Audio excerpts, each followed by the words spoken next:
Dear friends, ഇന്ന് ഞാൻ എൻ്റെ കാച്ച് നിൽക്കുന്നൊരു നാരകം കാണിച്ചു തരാനാണ് വന്നത്. ഇതെന്ന് പറഞ്ഞു കഴിഞ്ഞാൽ നമ്മൾ സാധാരണ അച്ചാറിടുന്ന പിഴിഞ്ഞ് നമ്മൾ ലൈമൊക്കെ ആയിട്ട് നാരങ്ങ വെള്ളം പിഴിഞ്ഞ് കുടിക്കത്തില്ലേ, ലൈം ജ്യൂസായിട്ടൊക്കെ കുടിക്കില്ലേ, അതേ അതിനൊക്കെ യൂസ് ചെയ്യുന്ന ആ ഇനത്തിൽപ്പെട്ട നാരങ്ങയാണ്. ഇതിപ്പം പലർക്കും പരിചയമുള്ളതാണ്, പലരുടെയും വീട്ടിലുണ്ടാവുകയും ചെയ്യും. പക്ഷേ എനിക്കിത് ആദ്യമായിട്ട് കാച്ചത് കൊണ്ടും വളരെ കാത്തിരുന്ന് കാച്ചത് കൊണ്ടും ഞാൻ ഒന്ന് കാണിക്കാമെന്ന് വിചാരിച്ചതേ ഉള്ളൂ. ഇതെന്ന് പറഞ്ഞു കഴിഞ്ഞാൽ എനിക്ക് എൻ്റെ ഒരു അടുത്ത സുഹൃത്തായ ഷീബ ചേച്ചി എനിക്ക് പിടിപ്പിച്ച് തന്നതാണ് ഈ നാരകത്തിൻ്റെ തൈ.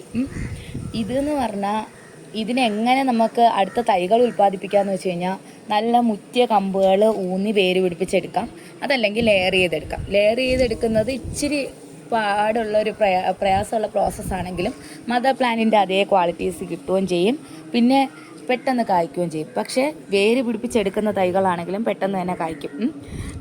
ഇതിങ്ങനെ കുറച്ച് നാളായിട്ട് ഞാൻ ഇതിനെ തണലിൽ വെച്ച് പരിപോഷിപ്പിച്ചത് കൊണ്ടായിരിക്കും എനിക്കിത് കായ്ക്കാൻ ഒരുപാട് താമസിച്ച്.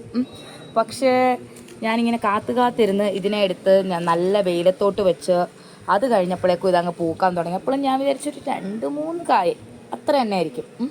പക്ഷെ അങ്ങനെയൊന്നുമല്ല, ആദ്യം പൂത്തത് മുഴുവൻ കായ്കളാവുകയും അത് കഴിഞ്ഞിട്ട് അതിങ്ങനെ മൂക്കാനായിട്ട് കാത്തിരിക്കുകയാണ് ഞങ്ങളൊക്കെ. ഒന്ന് പറിച്ച് ഇവർക്ക് നാരങ്ങ വെള്ളം പിഴിഞ്ഞു കുടിക്കണം എന്നൊക്കെ പറഞ്ഞ് നിൽക്കുന്നുണ്ട് കുട്ടികൾ.